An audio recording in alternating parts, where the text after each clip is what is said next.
Goeiemôre, ons gaan vandag aandag gee aan aandelekapitaal van 'n maatskappy.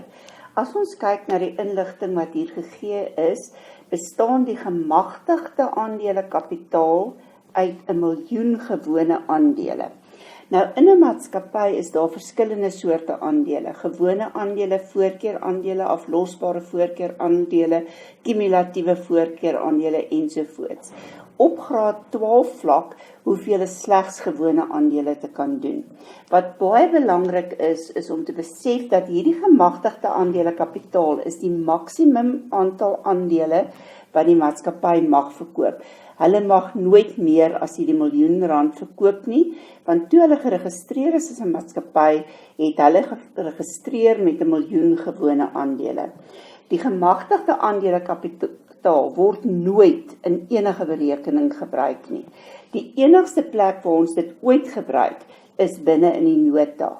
Hier is die plek waar baie studente foute maak, want hulle wil met die gemagtigde aandelekapitaal berekeninge doen. Jy gebruik nooit die gemagtigde aandelekapitaal om enige berekeninge te doen nie. As ons na hierdie blou bal kyk, beteken dit is nou die miljoen aandele wat die maatskappy mag uitreik. Die uitgereikte aandelekapitaal is die aantal wat reeds verkoop is maal die prys per aandeel.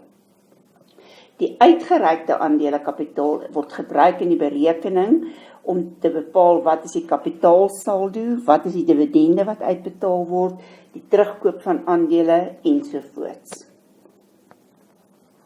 As ons kyk na hierdie inskrywings, dan sien ons dat daar is 100.000 op 1 Maart 2002 verkoop.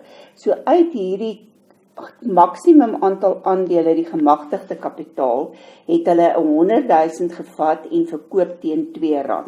Dit beteken 100.000 maal met R2 het vir hulle kapitaal gegee van 200.000. En daarom is daar in die gewone aandelekapitaalrekening 200.000 in daardie jaar uitgereik. Toe op 1 September 2013 het hulle weer kapitaal nodig en hulle gaan haal 400.000 van die aandele uit en hulle verkoop dit teen R3 elk. So 400.000 maal R3 gee hulle 'n kapitale bydrae van 1,2 miljoen. So hierdie maatskappy se totale kapitaal op hierdie stadium is 1,4 miljoen. Nou van hierdie totale hoeveelheid aandele wat hulle kan uitreik, het hulle nou hierdie gedeelte klaar uitgereik. Hulle hoef nooit in die toekoms die ander uit te reik as hulle nie geld nodig het vir kapitaal nie. Maar indien die besigheid geld nodig het, kan hulle enige tyd die addisionele 700.000 aandele uitreik wat nog beskikbaar is. Wat het ons vandag geleer?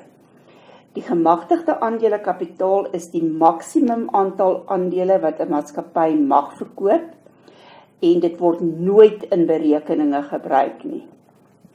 Die uitgereikte aandelekapitaal is die aantal aandele wat reeds uitgereik is, vermenigvuldig met die prys per aandeel.